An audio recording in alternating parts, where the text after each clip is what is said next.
ಕರುಣರಸದ ಕೋಡಿ ವರಿವ ಕಟಾಕ್ಷದ ಪರತತ್ವ ವರೂಪವ ಆಲಾಪದ ವರ ಪುಣ್ಯಮಯ ಶರೀರದ ನಿರಾಭಾರಿ ಗುರುವಿರಲಿ ಎನ್ನ ಮಾನಸದಿ, ಆ ಸದ್ಗುರುವಿರಲಿ ಎನ್ನ ಮಾನಸದಿ. ಒಂದು ಕಗ್ಗ ನೆನಪಾಗ್ತದೆ. ದೇವರ್ಗಳು ಉದಿಸಿ ಮರೆಯಹರು ದೇವತ್ವ ಚಿರ, ಜಾವದಿನ ಬಂದು ಹೋಗುವವು ಕಾಲಚಿರ. ಜೀವದ ವ್ಯಕ್ತಿ ಸಾಯುವುದು ಜೀವಸತ್ವ ಚಿರ, ಭಾವಿಸ ಕೇವಲವ ಮಂಕುತಿಮ್ಮ. ಇಂದ್ರನೆಂದರೆ ವ್ಯಕ್ತಿಯಲ್ಲ, ಅದೊಂದು ಪದವಿ.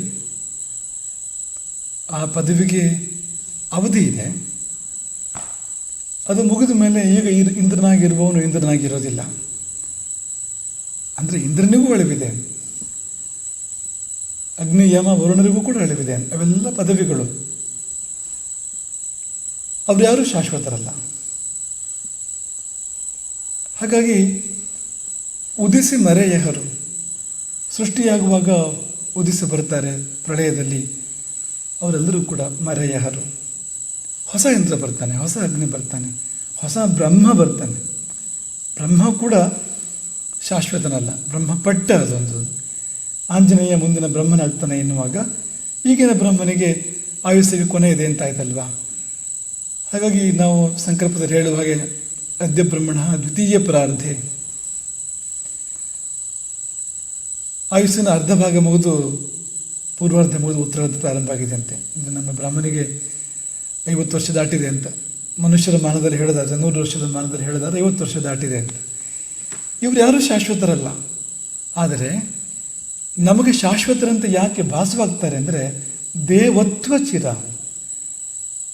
ಆ ಪದವಿ ಶಾಶ್ವತವಾಗಿರ್ತಕ್ಕಂಥದ್ದು, ವ್ಯಕ್ತಿ ಶಾಶ್ವತ ಅಲ್ಲ. ವ್ಯಕ್ತಿ ಬಂದು ಹೋಗ್ತಾನೆ, ಆದರೆ ಇಂದ್ರ ಇರ್ತಾನೆ ಯಾವಾಗಲೂ, ಅಗ್ನಿ ಇರ್ತಾನೆ ಯಾವಾಗಲೂ, ಯಮ ಇರ್ತಾನೆ ಯಾವಾಗಲೂ. ಹಾಗೆ ದೇವತೆಗಳು, ಆಯಾ ದೇವತೆಗಳ ಜೀವಗಳು, ಯಾವ ಜೀವಗಳು ದೇವತೆಗಳಾಗಿದ್ದಾವೋ ಅವರು ಮುಂದುವರೆದು ಹೋದರೂ ಕೂಡ ದೇವತ್ವ ಎನ್ನುವಂಥದ್ದು ಯಾವಾಗಲೂ ಇರ್ತದೆ. ಹಾಗೆ ಜಾವ ದಿನ ಬಂದು ಹೋಗುವವು ಕಾಲಚಿರ. ಈಗ 10 ಗಂಟೆ, 11 ಗಂಟೆ, 12 ಗಂಟೆ ಬರ್ತಾ ಇರ್ತದೆ, ಹೋಗ್ತಾ ಇರ್ತದೆ, ಬರ್ತಾ ಇರ್ತದೆ, ಹೋಗ್ತಾ ಇರ್ತದೆ. ಇದು ಶಾಶ್ವತ ಅಲ್ಲವೇ ಇಲ್ಲ. ಕಾಲ ಅಂತೂ ಕ್ಷಣ ಕ್ಷಣಕ್ಕೂ ಬದಲಾಗ್ತಾ ಇರ್ತಕ್ಕಂಥದ್ದು. ಇನ್ನು ದಿನ ನೋಡ್ತಿದ್ದಂತೆ ನವರಾತ್ರಿ ಒಂದು ದಿನ ಕಳೆದಿದೆ. ಈಗ ನವರಾತ್ರಿ ಬರ್ತದೆ ದಸರಾ ಅಂತ ಕಾಯ್ತಾ ಇದ್ದಿದ್ದು ಒಂದು ದಿನ ಕಳೆದಾಯಿತು. ಅಂದರೆ ಬಂದು ಹೋಗಿಬಿಡ್ತವೆ ಇವು ಅಂತ. ಆದರೆ ಕಾಲಚಿರ, ಕಾಲ ಶಾಶ್ವತ. ಈಗ ದಿನ, ವಾರ, ಮಾಸ, ವರ್ಷ ಕಳೆದು ಹೋಗ್ತಾ ಇರ್ತವೆ ಅವರು. ಆದರೆ ಕಾಲ ಮಾತ್ರ ಶಾಶ್ವತ. ಜೀವದ ವ್ಯಕ್ತಿ ಸಾಯುವುದು ಜೀವಸತ್ವ ಚಿರ. ಜೀವಗಳು ಬರ್ತವೆ ಹೋಗ್ತವೆ, ಆದರೆ ಜೀವಸತ್ವ ಎನ್ನುವಂಥದ್ದು ಯಾವಾಗಲೂ ಇದೆ. ಅದು ಅಂತ ಒಂದೊಂದು ಪ್ರಾಣಿ ವರ್ಗ ಅಂತ ತಗೊಂಡ್ರೆ ಎಷ್ಟೋ ಸಿಂಹಗಳು ಹುಟ್ಟಿರ್ಬೋದು, ಹೋಗಿರ್ಬೋದು. ಆದರೆ ಸಿಂಹದ ಜಾತಿ ಇದೆ, ಆ ಸಂತಾನ ಇದೆ ಇವತ್ತಿಗೂ ಕೂಡ ಅಂತ. ಜೀವಸತ್ವ ಅದು ಅಂತ, ಆ ಸಿಂಹತ್ವ ಅದು ಇವತ್ತಿಗೂ ಕೂಡ ಇದೆ ಅಂತ. ಭಾವಿಸ ಕೇವಲವ ಮಂಕುತಿಮ್ಮ. ಇದ್ಯಾಕೆ ನೆನಪಾಯಿತು ಅಂದರೆ ಕುಲದ ಮೂಲಕ ಮಾತ್ರ ನಾವು ಇದನ್ನು ಅರ್ಥ ಮಾಡ್ಕೋಬೋದು. ಈ ತತ್ವವನ್ನು ಅರ್ಥ ಮಾಡ್ಕೋಬೇಕು ಅಂದರೆ ಈ ನಶ್ವರ ಶಾಶ್ವತಗಳ ಈ ತತ್ವವನ್ನು, ಅಂದರೆ ಇಷ್ಟೆಲ್ಲ ನಶ್ವರವೇ, ಈ ಪ್ರಪಂಚದಲ್ಲಿ ನಶ್ವರ ಅಲ್ಲದೆ ಇರೋದು ಯಾವುದೂ ಇಲ್ಲ. ಆದರೂ ತುಂಬ ಸಂಗತಿಗಳು ಹಾಗೆ ಇದೆ, ಮುಂದುವರೆದಿದೆ, ಉಳ್ಕೊಂಡಿದೆ. ಇದು ಹೇಗೆ ಅಂತ ಆಲೋಚನೆ ಮಾಡಿದರೆ ಅದು ಕುಲದ ಮೂಲಕವಾಗಿ, ಕುಲದ ಹಿಂದಿರ್ತಕ್ಕಂಥ ತತ್ವದ ಮೂಲಕವಾಗಿ. 50 ಪ್ರವಚನಗಳು ಗುರುವಿಗಾಯಿತು. ಇದು 51ನೇ ಪ್ರವಚನ. ಇದು ಗುರುವಾರ ಮಾಡ್ತಾ ಇರ್ತಕ್ಕಂಥದ್ದು. ಇನ್ನೇನು 1 ವರ್ಷ ಆಗ್ತಕ್ಕಂಥ ಒಂದು ಹೊತ್ತು. ಈ 50 ಪ್ರವಚನಗಳ ಬಳಿಕ ಗುರುಕುಲಕ್ಕೆ ನಾವು ಹೋಗ್ತಾ ಇದ್ದೇವೆ ಅಂತ. ಗುರು ಆಯಿತು, ಕುಲಕ್ಕೆ ನಾವು ಹೋಗ್ತಾ ಇದ್ದೇವೆ ಅಂತ. ಮತ್ತೆ ಗುರುಕುಲಕ್ಕೆ ಬರೋಣ. ಗುರುಕುಲವಿಲ್ಲದೆ ಭಾರತವೆಲ್ಲಿ ಎನ್ನುವಲ್ಲಿ ಒಂದು ಪದ ಮಾತ್ರ ಇಲ್ಲಿವರೆಗೆ ನಾನು ಯೋಚನೆ ಮಾಡಿರ್ತಕ್ಕಂಥದ್ದು, ಗುರು ಎಂಬುದು. ಈಗ ಕುಲ ಎನ್ನುವಂಥದ್ದು ಅಂತ. ಕುಲ ಎಂದರೆ ಏನು ಅಂದರೆ ಅದು ಮುಂದುವರಿಕೆ. ಹಾಗೆಂದರೆ ವ್ಯಕ್ತಿ ಅಳಿದರೂ ಆ ವ್ಯಕ್ತಿಯೊಳಗಿನ ತತ್ವ, ಆ ವ್ಯಕ್ತಿಯ ತನ ಅದು ಮುಂದುವರಿತದೆ ಅಂತ. ಪ್ರತಿರೂಪ ಸೃಷ್ಟಿಯ ಮೂಲಕವಾಗಿ. ವ್ಯಕ್ತಿ ಪ್ರತಿರೂಪ ಸೃಷ್ಟಿಯನ್ನು, ತನ್ನ ಪ್ರತಿರೂಪದ ಸೃಷ್ಟಿಯನ್ನು ಮಾಡಿ ಅದರ ಮೂಲಕ ತನ್ನೊಳಗಿನ ತತ್ವಗಳನ್ನು, ತನ್ನೊಳಗಿನ ವಿಶೇಷಗಳನ್ನು ಮುಂದುವರಿಸ್ತಾನೆ. ಸೃಷ್ಟಿಯ ಪ್ರತಿಯೊಂದು ಜೀವ ಪ್ರಭೇದ ಅದು ಒಂದು ಕೆಲಸ ಮಾಡಿಯೇ ಮಾಡ್ತದೆ. ತಾನು ಅಳೆಯುವ ಮುನ್ನ ತನ್ನ ಪ್ರತಿರೂಪಗಳನ್ನು ಸೃಷ್ಟಿ ಮಾಡ್ತದೆ. ಅದು ಒಂದಕ್ಕಿಂತ ಹೆಚ್ಚು, ಸಾಧ್ಯ ಆದರೆ ಅನೇಕ. ಮತ್ತು ತನ್ನ ತನವನ್ನು ಅಥವಾ ತನ್ನ ಅಂತಸತ್ವವನ್ನು ಆ ಪ್ರತಿರೂಪದಲ್ಲಿ ಇಟ್ಟುಬಿಡ್ತದೆ. ಅಲ್ಲಿಂದ ಮುಂದುವರಿತಾ ಇರ್ತದೆ. ಉದಾಹರಣೆಗೆ ಮಾವು. ಎಷ್ಟು ಮಾವಿನ ಮರಗಳು ಸತ್ತಿಲ್ಲ, ಬಿದ್ದು ಹೋಗಿವೆ, ಸುಟ್ಟು ಹೋಗಿವೆ, ಕಡಿಯಲ್ಪಟ್ಟಿವೆ. ಮಾವಿನ ಮರಗಳು ಸೃಷ್ಟಿಯ ಇತಿಹಾಸದಲ್ಲಿ ಎಷ್ಟು ಸತ್ತಿಲ್ಲ ಅಂತ. ಆದರೆ ಮಾವು ಇದೆ ಈಗಲೂ ಕೂಡ. ಹೇಗಿರೋದು ಅಂದರೆ ಕುಲ. ಒಂದು ಮಾವಿನ ಮರ ತಾನು ನಶಿಸಿ ಹೋಗುವ ಮುನ್ನ ತನ್ನಂಥ ಅನೇಕ ಮಾವಿನ ಮರಗಳನ್ನು ಸೃಷ್ಟಿ ಮಾಡ್ತದೆ ಬೀಜಗಳ ಮೂಲಕವಾಗಿ. ಹಾಗಾಗಿ ಅದರ ಕುಲ ಉಳಿದಿರ್ತದೆ. ಅದೇ ಪರಿಮಳ, ಅದೇ ಸ್ವಾದ, ಅದೇ ಔಷಧೀಯ ಗುಣಗಳು ಮುಂದುವರಿತದೆ. ಅದು ಮುಂದಿನ ಪೀಳಿಗೆಗೂ ಮಾವಿನ ಹಣ್ಣು ಸಿಗ್ತದೆ. ಯಾಕೆಂದರೆ ಕುಲದ ಮೂಲಕವಾಗಿ. ಕುಲವೆನ್ನುವ ವ್ಯವಸ್ಥೆ ಇಲ್ಲದೇ ಇದ್ದಿದ್ರೆ ನಾವಿವತ್ತು ಮಾವು ತಿನ್ನಲಿಕ್ಕೆ ಎಲ್ಲಿ ಸಾಧ್ಯ ಆಗ್ತಾ ಇತ್ತು? ನಾವು ಮುಂದುವರೆದು ಬರ್ತಾ ಇರಲಿಲ್ಲ, ಮಾವು ಮುಂದುವರೆದು ಬರ್ತಾ ಇರಲಿಲ್ಲ. ಈಗ ನಾವು ಮುಂದುವರೆದಿದ್ದೇವೆ, ಮಾವು ಮುಂದುವರೆದಿದೆ, ಎರಡು ಮುಂದುವರೆದಿದೆ. ಮುಂದುವರೆದಿರೋದು ಯಾವುದ್ರ ಮೂಲಕ ಅಂದರೆ ಕುಲದ ಮೂಲಕವಾಗಿ. ಚೂರು ಭಿನ್ನವಾದ ಇನ್ನೊಂದು ಉದಾಹರಣೆ, ಒಂದು ನದಿ ಅಂತ ಅಂದ್ಕೊಳ್ಳಿ. ಪ್ರತಿಕ್ಷಣವೂ ಆ ಜಲಬಿಂದುಗಳು ಹರಿದು ಹೋಗ್ತಾನೆ ಇರ್ತವೆ. ಅವೆಲ್ಲ ನಿಲ್ತವೆ, ಅವು ನಿಲ್ಲೋದೇ ಇಲ್ಲ. ಪ್ರತಿಕ್ಷಣವೂ ಹರಿದು ಹೋಗ್ತಾನೆ ಇರ್ತವೆ, ಹೋಗಿ ಸಮುದ್ರವನ್ನು ಸೇರ್ತವೆ. ಹರಿದು ಹೋಗಿ ಸಮುದ್ರವನ್ನು ಸೇರುವಾಗ ಅವು ಏನು ಮಾಡ್ತವೆ ಅಂದರೆ ಮುಂದಿನ ಬಿಂದುಗಳಿಗೆ ಜಾಗ ಮಾಡಿಕೊಡ್ತೇವೆ ಅವು ಅಂತ. ತಾವು ಹೊರಟು ಹೋಗುವಾಗ, ತಾವು ಇಲ್ಲವಾಗುವಾಗ, ಸಮುದ್ರ ಸೇರಿ ಸಮುದ್ರವೇ ಆಗುವಾಗ, ತಮ್ಮ ಅಸ್ತಿತ್ವ ಕಳ್ಕೊಳ್ಳುವಾಗ ಅವು ಮಾಡುವ ಒಂದು ಕೆಲಸ ಏನಂದರೆ ಮುಂದಿನ ಬಿಂದುವಿಗೆ ಸ್ಥಳ ಮಾಡಿಕೊಡ್ತಕ್ಕಂಥದ್ದು. ಅಲ್ಲಿಂದಲೇ ಈ ಗಂಗೋತ್ರಿಯಿಂದಲೇ ಗಂಗಾ ಬಿಂದುಗಳು ಮುಂದಿನ ಬಿಂದುಗಳಿಗೆ ಜಾಗ ಮಾಡಿಕೊಟ್ಟು ಹರಿದು ಹೋಗ್ತಕ್ಕಂಥದ್ದು. ಅವು ಹರಿದು ಹೋಗದೇ ಇದ್ದರೆ ಮುಂದಿನ ಬಿಂದುವಿಗೆ ಜಾಗ ಎಲ್ಲಿ? ಹಾಗಾಗಿ ಗಂಗೆಯನ್ನು ಗಂಗೆ ಎಂದು ಕರೆಯುವಾಗ ಯಾವ ನೀರಿತ್ತೋ ಆ ನೀರು ಇಂದು ಇಲ್ಲ. ವಿಚಿತ್ರ ಅನಿಸ್ತದೆ ನಮಗೆ. ಅಂತ ಗಂಗೆ ಅಂತ ಯಾವುದಕ್ಕೆ ಕರೆಯೋದು? ನೀರಿಗೆ ಕರೆಯೋದು. ಯಾವ ನೀರಿಗೆ? ಭಗೀರಥ ಖಾತಾವಚ್ಛಿನ್ನ ಜಲಪ್ರವಾಹ, ಭಗೀರಥ ಬಂದ ದಾರಿ, ಭಗೀರಥ ಮಾಡಿದ ದಾರಿ, ಅಲ್ಲಿ ಹರಿದು ಬರ್ತಕ್ಕಂಥ, ಆ ಪಾತ್ರದಲ್ಲಿ ಹರಿದು ಬರ್ತಕ್ಕಂಥ ನೀರಿಗೆ ಗಂಗೆ ಎಂಬುದಾಗಿ ಹೆಸರು. ಹೆಸರು ಬಂದಾಗಿದ್ದ ನೀರಿದೆಯಾ ಈಗ ಅಂದರೆ ಎಲ್ಲಿದೆ? ಈಗಿರುವುದು ಈಗಿಲ್ಲ. ಆದರೆ ಗಂಗೆ ಅಂತ ನಾವು ಕರಿತೇವೆ ಇವತ್ತು ಕೂಡ. ಹಾಗಾಗಿ ಗಂಗೆ ಶಾಶ್ವತ. ಆದರೆ ಆ ಬಿಂದುಗಳು, ಜಲಬಿಂದುಗಳು, ಅವು ಪ್ರತಿಕ್ಷಣವೂ ಕೂಡ ಹರಿದು ಹೋಗ್ತಾ ಇರ್ತವೆ, ಇಲ್ಲವಾಗ್ತಾ ಇರ್ತವೆ, ಹರಿದು ಹೋಗ್ತಾ ಇರ್ತವೆ, ಇಲ್ಲವಾಗ್ತಾ ಇರ್ತವೆ, ಹೊಸದಕ್ಕೆ ಜಾಗ ಮಾಡಿಕೊಡ್ತವೆ. ಹಾಗಾಗಿ ಇದೇ ಪ್ರಿನ್ಸಿಪಲ್, ಕುಲ ಎನ್ನುವಾಗ ಇದೇ ಪ್ರಿನ್ಸಿಪಲ್ ಇರತಕ್ಕಂಥದ್ದು ಅಂತ. ಈಗ ಎಲ್ಲ ಜೀವ ಪ್ರಭೇದಗಳು, ಸೃಷ್ಟಿಯ ಎಲ್ಲ ಜೀವ ಪ್ರಭೇದಗಳು ಇದನ್ನು ಮಾಡ್ತಾ ಇರ್ತವೆ, ಸಂತಾನವನ್ನು ಸೃಷ್ಟಿ ಮಾಡ್ತವೆ. ವ್ಯಕ್ತಿ ಶಾಶ್ವತ ಅಲ್ಲ, ಕುಲ ಶಾಶ್ವತ. ನಶ್ವರವನ್ನು ಶಾಶ್ವತಗೊಳಿಸುವುದು ಕುಲ. ಇವೆಲ್ಲವೂ ನಶ್ವರ. ಆದರೆ ನಶ್ವರವಾದುದನ್ನು ಈಶ್ವರನಂತೆ ಸ್ಥಿರಗೊಳಿಸುವಂಥದ್ದು, ಒಂದು ಕಾಯಮಗೊಳಿಸುವಂಥದ್ದು ಕುಲ. ಆತನ ಒಂದು ವ್ಯಕ್ತಿಯ ವಿಶೇಷಗಳು, ಸಂದೇಶಗಳು, ಕಂಡುಕೊಂಡ ತತ್ವಗಳು ಎಲ್ಲ ಅಲ್ಲಿ ಮುಂದುವರಿತವೆ, ಕುಲದಲ್ಲಿ ಮುಂದುವರಿತವೆ. ನೋಡಿ, ಅಮರತ್ವಕ್ಕೆ ಎರಡು ದಾರಿ, ಒಂದು ಸನ್ಯಾಸ, ಇನ್ನೊಂದು ಸಂಸಾರ. ಸನ್ಯಾಸದ ಅಮರತ್ವ ಅಂದರೆ ಮುಕ್ತಿ. ಅದು ಎಲ್ಲವನ್ನು ತ್ಯಜಿಸಿ ನಿರ್ಗುಣದಲ್ಲಿ ಹೋಗಿ ಲೀನವಾಗ್ತಕ್ಕಂಥ ಕೇವಲತೆಯ ದಾರಿ ಅದು. ಆ ದಾರಿಯಲ್ಲಿ ಸನ್ಯಾಸಿ ಶಾಶ್ವತನಾಗ್ತಾನೆ, ಸಂಸಾರಿಯೂ ಕೂಡ ಶಾಶ್ವತನಾಗ್ತಾನೆ. ಯಾವ ದಾರಿಯಿಂದ ಅಂದರೆ ಸಂತತಿಯ ದಾರಿಯಿಂದ. ಆ ಕಗ್ಗವನ್ನು ನೆನಪು ಮಾಡ್ತಕ್ಕಂಥದ್ದು ನಮಗೆ ಅತ್ಯಂತ ಪ್ರಿಯವಾಗಿರ್ತಕ್ಕಂಥ ಒಂದು ಕಗ್ಗ. ಹಿಮಗಿರಿಯ ಕಂಡಂಗೆ ಕ್ರಿಮಿಯ ಹಿರಿಮೆಯದೇನು. ಹಿಮಗಿರಿ ಮತ್ತು ಕ್ರಿಮಿ ಅಂತಂದರೆ ಎಲ್ಲಿ ಹಿಮಗಿರಿ ಎಷ್ಟು ದೊಡ್ಡದು, ಕ್ರಿಮಿ ಎಷ್ಟು ಚಿಕ್ಕದು. ಹಾಗಾಗಿ ಹಿಮಗಿರಿಯನ್ನು ಕಂಡವನು ಕ್ರಿಮಿಯ ಹಿರಿಮೆಯದೇನು ಅಂತ ಕ್ರಿಮಿಯನ್ನು ಅಷ್ಟು ತುಚ್ಛೀಕರಿಸ್ತಾನೆ. ಅದು ಎಷ್ಟು ನಗಣ್ಯ ಅಂತ ಹೋಲಿಕೆ ಮಾಡಲಿಕ್ಕೆ ಸಾಧ್ಯ ಇಲ್ಲ. ಆದರೆ ಕವಿ ಅದನ್ನು ಹೋಲಿಸ್ತಾನೆ. ವ್ಯತ್ಯಾಸ ಇದೆ. ಹಿಮಗಿರಿಗಿಂತ ಕ್ರಿಮಿ ಗಾತ್ರದಲ್ಲಿ ಚಿಕ್ಕದಿರಬಹುದು, ಆದರೆ ಹಿಮಗಿರಿಯಲ್ಲಿ ಇಲ್ಲದ ಸಂಗತಿಗಳು ಕ್ರಿಮಿಯಲ್ಲಿವೆ. ಯಾವುದು ಅಂದರೆ ಕ್ರಿಮಿಗೆ ಹಸಿವುಂಟು, ಹಿಮಗಿರಿಗೆ ಇಲ್ಲ. ಹಸಿವಿಲ್ಲ ಹಿಮಗಿರಿಗೆ, ಕ್ರಿಮಿಗೆ ಹಸಿವುಂಟು, ಒಂದು ವಿಶೇಷ. ಇನ್ನಿತು ಬೆದಕಾಟ ಉಂಟು, ಸ್ವಲ್ಪ ಅದಕ್ಕೆ ಚಲನೆ ಇದೆ ಅಂತ, ಅತ್ತಿತ್ತ ಓಡಾಡುವ ಶಕ್ತಿ ಇದೆ ಅದಕ್ಕೆ. ಹಿಮಾಲಯಕ್ಕೆ ಎಲ್ಲಿದೆ? ಇಲ್ಲವೇ ಇಲ್ಲ. ಹಿಮಾಲಯದ ಮೇಲೆ ನಾವು ಹೋಗಿ ಪ್ಲಾಸ್ಟಿಕ್ ಒಗೆದರೆ ಅದು ಸುಮ್ಮನೆ ಇರ್ತದೆ, ಅದು ಏನು ಮಾಡೋ ಹಾಗಿಲ್ಲ. ಹಿಮಾಲಯದ ಮೇಲೆ ಬಾಂಬ್ ಹಾಕಿದರೂ ಕೂಡ ಅದು ಇದ್ದಲ್ಲೇ ಇರಬೇಕು ಹೊರತು ಏನು ಮಾಡೋ ಹಾಗಿಲ್ಲ ಅದು. ಆದರೆ ಕ್ರಿಮಿಯನ್ನು ಮುಟ್ಲಿಕ್ಕೆ ಹೋದರೆ ದೂರ ಸರಿತದೆ, ಅದು ತಪ್ಪಿಸಿಕೊಡ್ತದೆ. ಒಂದು ಫೈಟ್ ಬ್ಯಾಕ್ ಕಚ್ಚಬಹುದು ವಾಪಸ್ ಬಂದದ್ದು. ಹಿಮಗಿರಿಗೆ ಇದು ಯಾವುದೂ ಸಾಧ್ಯ ಇಲ್ಲ. ಅಂದರೆ ನಾವು ಒಂದು ವಸ್ತುವನ್ನು ದೊಡ್ಡದು ಚಿಕ್ಕದು ಅಂತ ಬಹಳ ಬೇಗ ತೀರ್ಮಾನಕ್ಕೆ ಬರಬಾರದು. ಒಂದರಲ್ಲಿ ಇಲ್ಲದ ವಿಶೇಷಗಳು ಇನ್ನೊಂದರಲ್ಲಿ ಇರ್ಬೋದು. ಉದಾಹರಣೆ ಇದೆ, ಹಿಮಗಿರಿ ಮತ್ತು ಕ್ರಿಮಿಗಳೇ ಉದಾಹರಣೆ. ಮೇಲ್ನೋಟಕ್ಕೆ ಎಷ್ಟು ದೊಡ್ಡದು ಎಷ್ಟು ಚಿಕ್ಕದು ಚಿಲ್ಲರೆ ನಗಣ್ಯ ಅಂತ ಅನಿಸಿದ್ರು ಕೂಡ ಅಲ್ಲಿ ಇಲ್ಲದ ಅನೇಕ ವಿಶೇಷಗಳನ್ನ ಇದು ಹೊಂದಿದೆ ನೋಡಿ ಅಂತ. ಅಮಿತ ಸಂತತಿಯುಂಟು, ಕ್ರಿಮಿಗೆ ಅಮಿತ ಸಂತತಿಯುಂಟು. ಸಂತತಿಯುಂಟು ಮಾತ್ರ ಅಲ್ಲ, ಅಮಿತ ಸಂತತಿಯುಂಟು. ನೀವು ಅದನ್ನು ಅಳತೆ ಮಾಡಲಿಕ್ಕೆ ಸಾಧ್ಯ ಇಲ್ಲ, ಇಂತಿಷ್ಟು ಅಂತ. ಒಂದು ಕ್ರಿಮಿಯ ಸಂತಾನವನ್ನು ಅಳೆಯಲಿಕ್ಕೆ ಸಾಧ್ಯವ?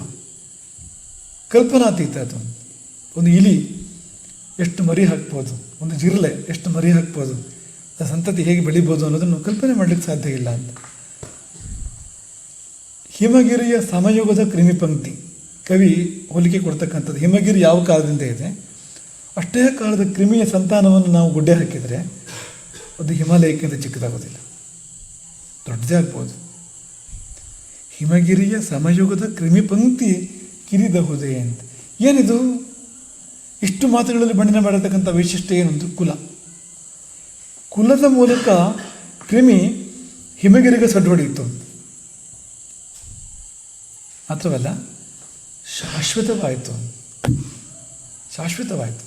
ಜಿರಲೆ ಎಷ್ಟು ಕಾಲದಂತೆ ಇದೆಯಂತೆ, ಕೋಟಿ ಶತಕೋಟಿ ವರ್ಷಗಳಿಂದ ಜಿರಲೆ ಇದೆ ನೋಡಿ. ಭಾಳ ಹಳೆಯ ಜನ್ಮಂತೆ ಜಿರಲೆ, ಹಳೇ ಜೀವಿ ಅಂತೆ ಅದು. ಇನ್ನೂ ಇದೆ. ಎಷ್ಟು ಪ್ರಕೃತಿ ಬದಲಾಗ್ತಾ ಇರ್ಬೋದು, ಏನೇನು ಅದಕ್ಕೆಲ್ಲ. ಅದು ನೀವು ಲಕ್ಷ್ಮಣ ರೇಖೆ ತೊಗೊಂಬಂದರೆ ಒಂದು ದಿನ ಸತ್ತೋಗ್ತದೆ, ಎರಡನೇ ದಿನ ಸ್ವಲ್ಪ ಅಲ್ಲೇ ಎಚ್ಚರ ತಪ್ಪಿದಾಗ ಆಗ್ತದೆ ಅಷ್ಟೇ. ಅದಕ್ಕೆ ಮೂರನೇ ದಿನ ಅದು ಆರಾಮಾಗಿ ಓಡಾಡ್ತಾ ಇರ್ತದೆ. ನಮಗೆ ತೊಂದರೆ ಆಗ್ಬೋದು ಏನಾದ್ರು ಸ್ವಲ್ಪ ಲಕ್ಷ್ಮಣ ರೇಖೆಯಿಂದ ಹೊರತು. ಯಾವ ಲಕ್ಷ್ಮಣ ರೇಖೆಯು ಅದಕ್ಕೇನು ಬಾಧಕ ಅಲ್ಲ ಅಂತ. ಯಾಕೆಂದರೆ ಆ ಜಿರಲೆ ನಮಗೆ ಹೇಳೋದು ಏನಂದರೆ, ನೀನು ಯಾವನೋ, ನೀನು ನಿನ್ನೆ ಮೊನ್ನೆ ಬಂದವರು, ನಾನು ಶತಕೋಟಿ ವರ್ಷದಿಂದ ಇದ್ದೇನೆ, ಇಂಥ ಬೇಕಾದಷ್ಟು ಬದಲಾವಣೆಗಳನ್ನು ಕಂಡಿದ್ದೇನೆ ನಾನು. ಹಾಗಾಗಿ ನೀನು ಇದೆಲ್ಲ ಇನ್ನೊಂದು ತೊಗೊಂಬ, ನಾನು ಅದಕ್ಕೆ ತಯಾರಾಗ್ತೇನೆ ಅಂತ. ಹಾಗೆ ಅಂತ ಅದೊಂದು ತಮಾಷೆ ಒಂದು ಕಥೆಯನ್ನು ಚಂದಮಾಮದಲ್ಲಿ ಅದು ಚಿಕ್ಕ ವಯಸ್ಸಲ್ಲಿ ನಾವು ಓದಿದ್ದು. ಅದರಲ್ಲಿ ಏನೊಂದು ಸಂಜೆ ಹೊತ್ತಿಗೆ ಯಾವುದೊಂದು ಮರದ ಪಕ್ಕದಲ್ಲಿ ಹಾದು ಹೋಗಬೇಕಾಗಿರ್ತದೆ ಒಬ್ಬಾತನಿಗೆ. ಅಲ್ಲಿ ದೆವ್ವ ಇದೆ ಅಂತ ಯಾರು ಹೇಳಿರ್ತಾರೆ, ಅವನಿಗೆ ಭಯ. ಹಾಗಾಗಿ ಹನುಮಂತಂದು ಯಾವುದೋ ಒಂದು ಸ್ತೋತ್ರ ಕಲ್ತ್ಕೊಂಡು ಆ ಸ್ತೋತ್ರ ಹೇಳ್ತಾ ಹೋಗೋದು. ಆ ಮರದ ಬಳಿ ಹೋಗಬೇಕಿದ್ರೆ ಸ್ತೋತ್ರ ಹೇಳ್ಕೊಡೋದು ಅಂತ. ಒಂದು 5-6 ದಿನ ಆದಮೇಲೆ ಆ ಮರದ ಬಳಿ ಬಂದು ಕೂಡಲೇ 10 ಸ್ವರ ಮೇಲಿಂದ ಕೇಳೋಕ್ಕೆ ಶುರುವಾಯ್ತಂತೆ. ಅವಕ್ಕೆಲ್ಲ ಬಾಯಿಪಾಠ ಬಂದಿದೆ ಅಂತ. ದಿನ ಕೇಳಿ ಇವನು ಬಂದು ಕೂಡಲೇ ಅವಾಗ ಗೊತ್ತು, ಈಗ ಇದನ್ನು ಹೇಳ್ತಾನೆ ಅಂತ ದೆವ್ವಗಳಿಗೆ ಗೊತ್ತು. ಅವೇ ಹೇಳೋಕ್ಕೆ ಶುರು ಮಾಡಿದ್ವು ಅಂತ. ಕಥೆ ಹೀಗೀಗ ಸರಿಯಾಗಿರಬೇಕು ಅಂತ ಏನಲ್ಲ, ಆದರೆ ಅಡಾಪ್ಟ್ ಆಗ್ತಕ್ಕಂಥದ್ದು ಅಂತ, ಅಡಾಪ್ಟ್ ಮಾಡ್ಕೊಳ್ತಕ್ಕಂಥದ್ದು, ಅದು ವಾತಾವರಣಕ್ಕೆ ತಕ್ಕಂತೆ ನಮ್ಮನ್ನು ನಾವು ಹೊಂದಾಣಿಕೆ ಮಾಡ್ಕೊಳ್ತಕ್ಕಂಥದ್ದು ಜೀವಿಗಳಿಗೆಲ್ಲ ಇದೆ ಅದು ಅಂತ. ಸಂತತಿ ಉಳಿಯೋದು ಹೇಗೆ ಅಂದರೆ ಈ ಹೊಂದಾಣಿಕೆ ಮೂಲಕ ಅಂತ. ಮಾಡ್ಕೊಳ್ಳೋಕ್ಕಾಗದೇ ಇದ್ದರೆ ಹೊಂದಾಣಿಕೆಯನ್ನು ಉಳ್ಕೊಳ್ಳೋಕ್ಕಾಗೋದಿಲ್ಲ. ಡೈನೋಸಾರ್ ಆದಾಗಬಹುದು ಆಗಾದು ಅಂತ. ಜಿರಲೆ ಡೈನೋಸಾರ್ಗಿಂತ ದೊಡ್ಡದು. ಯಾಕೆಂದರೆ ಈ ಬದಲಾವಣೆಗಳನ್ನು ತಡ್ಕೊಂಡಿದೆ. ಈ ಕೊರೋನಾ ವೈರಸ್ ಎಷ್ಟು ಒಂದು ಹೋಗಿರ್ಬೋದು ಜಿರಲೆ ಒಂದು ಚರಿತ್ರೆಯಲ್ಲಿ, ಅದೆಲ್ಲ ಜೀರ್ಣ ಮಾಡಿಕೊಂಡು ಈಗಲೂ ಕೂಡ ಆರಾಮಾಗಿದೆ ಅಂತ. ಹಾಗಾಗಿ ಅಮಿತ ಸಂತತಿಯುಂಟು, ಹಿಮಗಿರಿಯ ಸಮಯುಗದ ಕ್ರಿಮಿ ಪಂಕ್ತಿ ಕೀರಿದಹುದೇ ಸಂತಾನದ ಒಂದು ವೈಶಿಷ್ಟ್ಯ ಅದು ಅಂತ. ಇದು ಚಿಕ್ಕ ಸಂಗತಿ ಏನಲ್ಲ, ಯಾಕೆಂದರೆ ಸೃಷ್ಟಿ ಮುಂದುವರಿತಾ ಇದೆಯಲ್ಲ, ಇದನ್ನೇ ಆಧರಿಸಿ ಮುಂದುವರಿತಾ ಇರ್ತಕ್ಕಂಥದ್ದು. ತನ್ನ ಪ್ರತಿರೂಪವನ್ನು ಸೃಷ್ಟಿ ಮಾಡಿ ಅಲ್ಲಿ ತನ್ನ ತನವನ್ನೆಲ್ಲ ಇಟ್ಟು ತಾನು ನಿವೃತ್ತಿಯಾಗುವಂಥದ್ದು. ಈ ಕುಲದ ಹಿಂದಿನ ಪ್ರಿನ್ಸಿಪಲ್ ಏನಿದೆ, ಸೃಷ್ಟಿ ಮುಂದುವರಿತಾ ಇರತಕ್ಕಂಥದ್ದು ಇವತ್ತಿನವರೆಗೂ ಇದೇ ಪ್ರಿನ್ಸಿಪಲ್ ಆಧರಿಸಿ, ಬೇರೆ ಏನೂ ಅಲ್ಲ ಅಂತ. ಹಾಗಾಗಿ ಕುಲವೆಂದರೆ ಸಣ್ಣ ಸಂಗತಿ ಅಲ್ಲ ಅದು ಅಂತ. ಮತ್ತು ಸೃಷ್ಟಿ ಇವತ್ತಿಗೂ ಉಳಿದಿದೆ ಅಂದರೆ ಹೇಗೆ ಉಳಿದಿರೋದು? ಇದೇ ರೀತಿಯಿಂದ ಅಂತ. ರಿಪ್ರೊಡಕ್ಷನ್, ಮರುಸೃಷ್ಟಿ ಇದೆಯಲ್ಲ, ಇದರ ಮೂಲಕ ಉಳಿದಿರ್ತಕ್ಕಂಥದ್ದು ಅಂತ. ಅವತ್ತು ಏನು ಸೃಷ್ಟಿ ಆಯಿತು ಅದು ಹಾಗೆ ಇರೋದಾಗಿದ್ದರೆ ಅದು ಸೃಷ್ಟಿಯಾಗಿರ್ತಿರ್ಲಿಲ್ಲ. ಅದು ಒಂದು ವೇಳೆ ಹಾಗೆ ಇರೋದಾಗಿದ್ದರೂ ಕೂಡ ಅದೇನು ಅದಕ್ಕೆ ಚಲನೆ ಇಲ್ಲ, ಸ್ಪಂದ ಇಲ್ಲ, ಹುಟ್ಟು ಸಾವುಗಳಿಲ್ಲದೆ ಇದ್ದರೆ, ಹಾಗೇ ಮುಂದುವರೆದರೆ ಅದಕ್ಕೇನು ಸ್ವಾರಸ್ಯವೇ ಇಲ್ಲ ಅಂತ. ಅದು ಕಲ್ಲಿನಂತೆ ಇರ್ತಿತ್ತು ಅಂತ. ಈ ರೂಪದ ಸೃಷ್ಟಿ ಇರಬೇಕಾದ್ರೆ ಈ ಕುಲದ ತತ್ವವೇ ಕಾರಣ ಅಂತ. ಅಂದರೆ ಪ್ರತಿರೂಪ ಸೃಷ್ಟಿ ತನ್ನ ಅಸ್ತಮಾನ, ಅದಕ್ಕಿಂತ ಮೊದಲು ಪ್ರತಿರೂಪದ ಸೃಷ್ಟಿ, ಅಲ್ಲಿ ತನ್ನ ಮುಂದುವರಿಕೆ ಅಂತ. ಹಾಗಾಗಿ ಆತ್ಮಾವೈ ಪುತ್ರನಾಮಾಸಿ, ಅವನೇ ಮಗನಾಗಿ ಹುಟ್ಟುತ್ತಾನೆ. ಮಗ ಬೇರೆ, ಅಪ್ಪ ಬೇರೆ ಅಲ್ಲ, ಅವನೇ ಮಗನಾಗಿ ಹುಟ್ಟುತ್ತಾನೆ ಅಂದರೆ ಅವನ ಬಹುವಂಶ ಅಲ್ಲಿ ಬಂದಿದೆ. ತಂದೆ ತಾಯಿಗಳೇ ತಾನೇ ಮಗನಾಗಿ ಹುಟ್ಟತಕ್ಕಂಥದ್ದು ಅಂತ. ಹಾಗಾಗಿ ಇದು ಪೂರ್ತಿ ಅಲ್ಲಿ ಬಂದಿದೆ. ಅಲ್ಲಿ ಆತ್ಮಾವೈ ಪುತ್ರನಾಮಾಸಿ, ತನ್ಮೂಲಕ ಶಾಶ್ವತನಾಗ್ತಾನೆ. ಸಂಸಾರಿ ಶಾಶ್ವತನಾಗುವಂಥದ್ದು ಸಂತಾನದ ಮೂಲಕ. ಸನ್ಯಾಸದ ದಾರಿ ಬೇರೆ, ಅದು ಶಾಶ್ವತವಾಗಿರ್ತಕ್ಕಂಥ ಆತ್ಮವಾಗಿ ತಾನು ಉಳ್ಕೊಳ್ಳೋದ್ರ ಮೂಲಕವಾಗಿ, ಶುದ್ಧ ಚೈತನ್ಯವಾಗಿ, ಅವಿನಾಶಿಯಾದ ಅವಿಕಾರಿಯಾದ ಚೈತನ್ಯವಾಗಿ ತಾನು ಉಳ್ಕೊಳ್ಳೋದ್ರ ಮೂಲಕವಾಗಿ ಸನ್ಯಾಸಿ ಶಾಶ್ವತನಾದರೆ, ಸಂಸಾರಿ ಶಾಶ್ವತನಾಗುವಂಥದ್ದು ಕುಲದ ಮೂಲಕವಾಗಿ. ಕುಲದ ಬಗ್ಗೆ ಎಷ್ಟೆಲ್ಲ ತೆಗಳಿಕೆಗಳು ಯಾವ ಕಾಲದಿಂದಲೂ ಇದೆ. ಈ ಕಾಲದಲ್ಲಿ ಬಹಳ ವಿಶೇಷ. ಕುಲವೆಂದು ಹೊಡೆದಾಡಿದಿರಿ, ನಿಮ್ಮ ಕುಲದ ನೆಲೆಯನ್ನು ಏನಾದರೂ ಬಲ್ಲಿರ. ಸುಮ್ಮನೆ ಯಾಕೆ ಹೊಡೆದಾಡ್ತೀರಿ ಕುಲ ಅಂತ. ಕನಕದಾಸರು ಅವ್ರದ್ದೇ ಇನ್ನೊಂದು ಕುಲವೆನ್ನುತ್ತಿಹರು.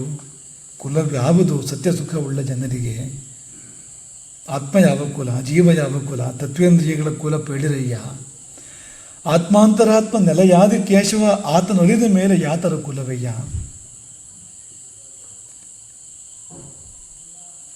ಈ ಪದವನ್ನು ನಾವು ತಪ್ಪರ್ಥ ಮಾಡಿಕೊಂಡು ಕುಲವೇ ಬೇಡ ಅನ್ನೋ ತೀರ್ಮಾನಕ್ಕೆ ಬಂದರೆ ಸೃಷ್ಟಿಯೇ ಬೇಡ ಅಂತಂದಾಗ್ತದೆ. ಹೌದು, ಆತನ ಒಲಿದ ಮೇಲೆ ಯಾತರ ಕುಲವಯ್ಯ. ಹಾಗಾದರೆ ಒಲಿಯೋರಿಗೆ ಬೇಕಾ? ಒಲಿದ ಮೇಲೆ ಯಾತರ ಕುಲವಯ್ಯ. ಒಲಿದ ಮೇಲೆ ಅಂದರೆ ಎಷ್ಟು ಜನರಿಗೆ ಒಲಿದಿರತಕ್ಕಂಥದ್ದು ಭಗವಂತ? ಇಷ್ಟಾರು ಕೋಟಿ ಜೀವಗಳ ಪೈಕಿಯಲ್ಲಿ ಅತ್ಯಂತ ಅಪರೂಪದ, ಉಳಿದವರಿಗೆ ಬೇಕು ಅಂತ ಹೇಳ್ದಾಗಾಯ್ತಲ್ವ. ಅಥವಾ ಕುಲವೆಂದು ಹೊಡೆದಾಡಿದಿರಿ ಅಂದರೆ ಹೊಡೆದಾಟಕ್ಕೆ ಬಳಸ್ಕೋಬೇಡಿ ಅದನ್ನು ಅಂತ.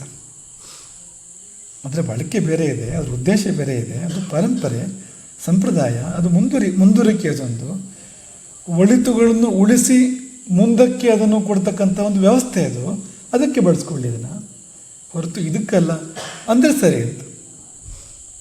ಹೊರತು ಕುಲವೇ ಬೇಡ ಅಂತ ಕುಲವನ್ನು ಹೀಗೆ ಇಳಿಯೋಕ್ಕೆ ಹೋದರೆ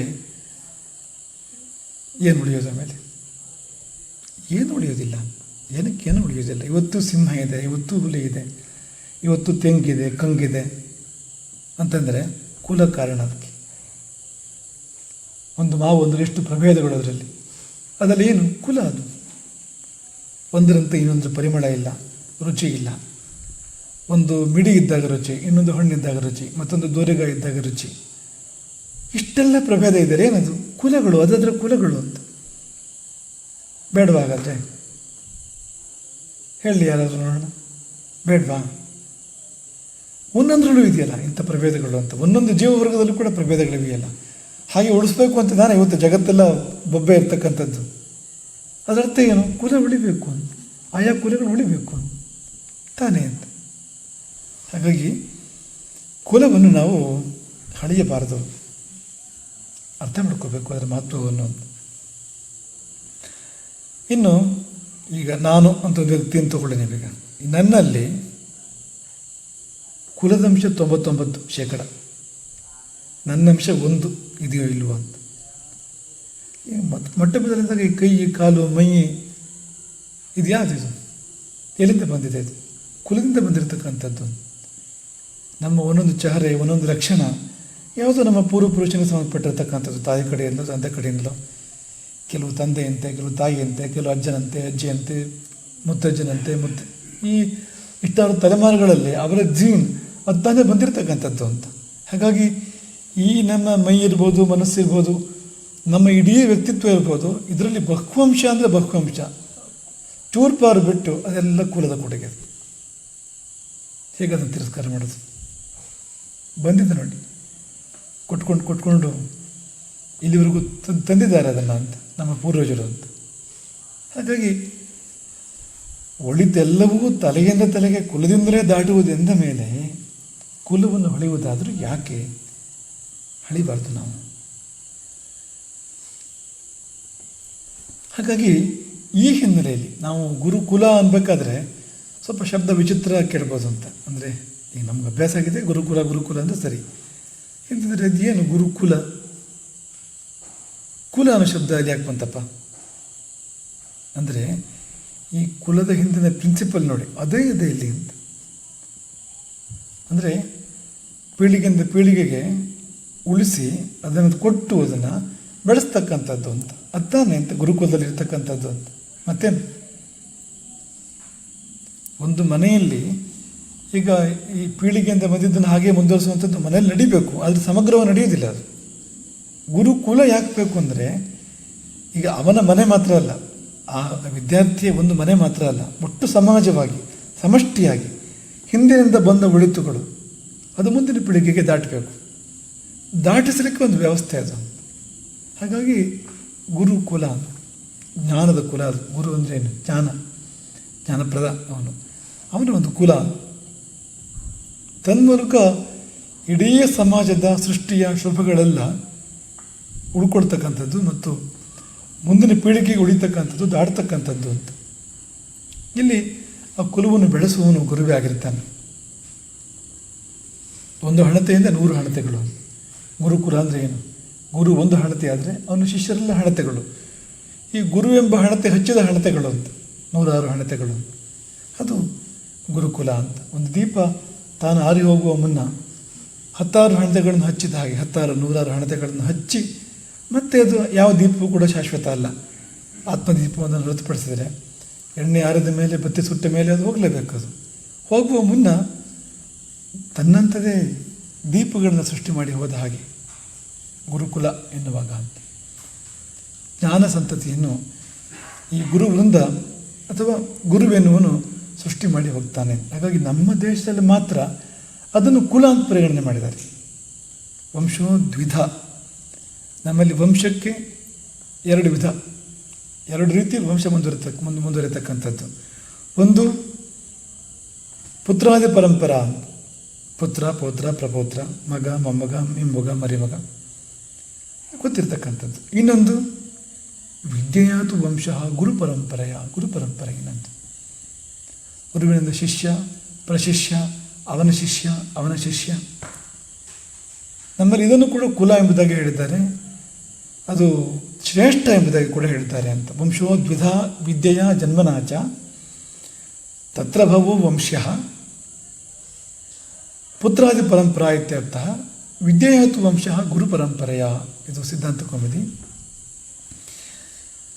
ಅಪಸ್ತಂಭ ಸೂತ್ರ ಏನು ಹೇಳುತ್ತೆ ಅಂದರೆ, ಯಸ್ಮಾತ್ ಧರ್ಮಾನಾಚನೋತಿ ಸ ಆಚಾರ್ಯ ತಸ್ಮೈ ನದೃಹ್ಯೇತ್ ಕದಾಚನ ಸಹಿ ವಿದ್ಯಾತಸ್ತಂಜನೆಯಿದೆ. ಆಚಾರ್ಯನಿಗೆ ದ್ರೋಹ ಮಾಡಬೇಡ ಎಂದು ಕೂಡ, ಗುರುವಿಗೆ ದ್ರೋಹ ಮಾಡಬೇಡ. ಯಾಕೆಂದರೆ ಅವನೇ ನಿನ್ನ ಜನಕ. ವಿದ್ಯೆಯ ಮೂಲಕ ನಿನ್ನ ಜನನ, ವಿದ್ಯೆಯ ಮೂಲಕ ನಿನ್ನ ಜನ್ಮ. ತಚ್ಶ್ರೇಷ್ಠಂ ಜನ್ಮ, ಆ ಜನ್ಮ ಶ್ರೇಷ್ಠವಾಗಿರತಕ್ಕಂಥದ್ದು. ಶರೀರಮೇವ ಮಾತಾಪಿತರೋ ಜನಯಿತ. ತಂದೆ ತಾಯಿ ಕೊಟ್ಟಿದ್ದು ಶರೀರ.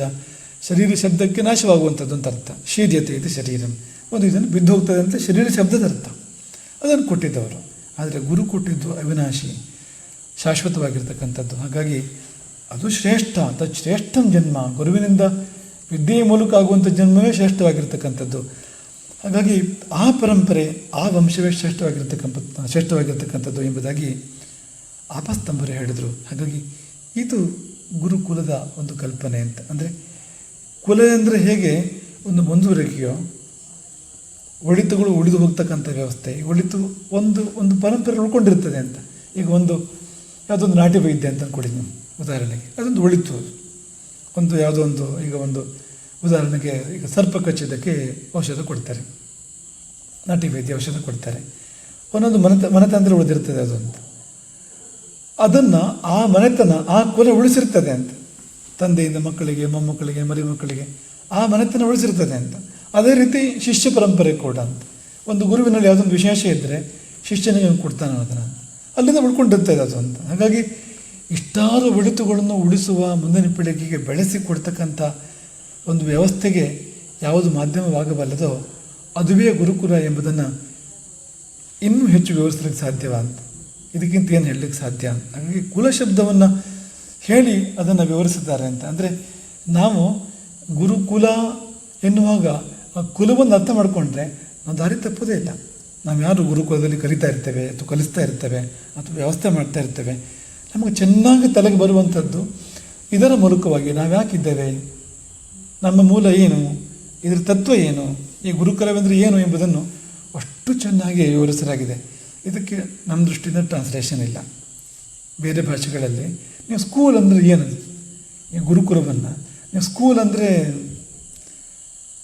ನಾಟ್ ಕೂಲ್, ಅದೇನು ಈ ಗುರುಕುಲದ ಒಂದು ಸ್ವಲ್ಪ ಅರ್ಥ ವಿಶ್ಲೇಷಣೆ ಮಾಡಿದ ನಂತರ ಬರೇ ಸಪ್ಪೆ ಅಂತ ಅನ್ನಿಸ್ತದೆ ಅಂತ, ಏನು ಅದರಲ್ಲಿ ಅಂತಸತ್ವ ಇಲ್ಲ ಅಂತ ಅನ್ನಿಸ್ತದೆ ಅಂತ. ಹಾಗಾಗಿ ಟ್ರಾನ್ಸ್ಲೇಷನ್ ಇಲ್ಲದೆ ಇರತಕ್ಕಂಥದ್ದು, ಯಾಕೆಂದರೆ ನಮ್ಮ ದೇಶದಲ್ಲಿ ಮಾತ್ರ ಇದೆ ಇಂಥದ್ದೊಂದು ಪರಿಕಲ್ಪನೆ. ಬೇರೆ ದೇಶಗಳಲ್ಲಿ ವಿದ್ಯಾಭ್ಯಾಸ ಕೂಡ ಚೆನ್ನಾಗಿರಲಿಲ್ಲ. ಈಗ ಇಂಗ್ಲೆಂಡ್ನಲ್ಲಿ ಸಾಮೂಹಿಕ ಶಿಕ್ಷಣದ ವ್ಯವಸ್ಥೆ ಇರಲಿಲ್ಲ, ಭಾರತದಿಂದ ತಗೊಂಡಿರ್ತಕ್ಕಂಥದ್ದವರು. ಇವತ್ತು ನಾವು ಮೆಕಾಲೆ ಅಂತ ಒಂದು ಜಪ ಮಾಡ್ತೇವೆ, ಆದರೆ ಇಂಗ್ಲೆಂಡ್ನವರು ಸಮೂಹ ಶಿಕ್ಷಣ, ಎಲ್ಲರಿಗೂ ಶಿಕ್ಷಣ ಅನ್ನೋ ವ್ಯವಸ್ಥೆಯನ್ನು ಇಲ್ಲಿಂದ ಪಡ್ಕೊಂಡಿರ್ತಕ್ಕಂಥದ್ದು. ಮುಂದಕ್ಕೆ ಅದನ್ನು ಸ್ವಲ್ಪ ವಿಸ್ತಾರವಾಗಿ ನೋಡೋಣ ಗುರುಕುಲಗಳ ಬಗ್ಗೆ ನಾವು ಅದನ್ನು ವಿವರಿಸುವಾಗ. ಆದರೆ ಅವರಲ್ಲಿ ಯಾರೋ ಕೆಲವರು ಮಾತ್ರ ವಿದ್ಯಾಭ್ಯಾಸ ಮಾಡ್ತಾ ಇದ್ದಿದ್ದು, ಉಳಿದವ್ರಿಗೆ ವಿದ್ಯಾಭ್ಯಾಸ ಅಂತ ಇರಲಿಲ್ಲ ಇಂಗ್ಲೆಂಡ್ನಲ್ಲಿ ಅಂತ, ಇಲ್ಲಿಂದ ಪಡ್ಕೊಂಡಿರ್ತಕ್ಕಂಥದ್ದು. ಹಾಗಾಗಿ ಅಲ್ಲಿ ವಿದ್ಯಾಭ್ಯಾಸವೇ ಯಾವಾಗ ಚೆನ್ನಾಗಿರಲಿಲ್ಲ. ಮತ್ತು ಗುರುಕುಲದ ಮಾತೆ ಅಲ್ಲಿಂದ ಬೇರೆ ಎಲ್ಲೂ ಕೂಡ ನಾವಿದನ್ನು ಈ ಕಾನ್ಸೆಪ್ಟ್ ಅಥವಾ ಇಂಥದ್ದೊಂದು ಶಬ್ದ ಪ್ರಯೋಗವನ್ನು ನಾವು ಬೇರೆ ಎಲ್ಲೂ ಕೂಡ ಕಾಣೋದಿಲ್ಲ. ಅಂಥ ಅಪರೂಪದ ಶಬ್ದ ಪ್ರಯೋಗ, ಅಪರೂಪದ ಒಂದು ಅರ್ಥ ವಿಸ್ತಾರ. ಹರೇ ರಾಮ.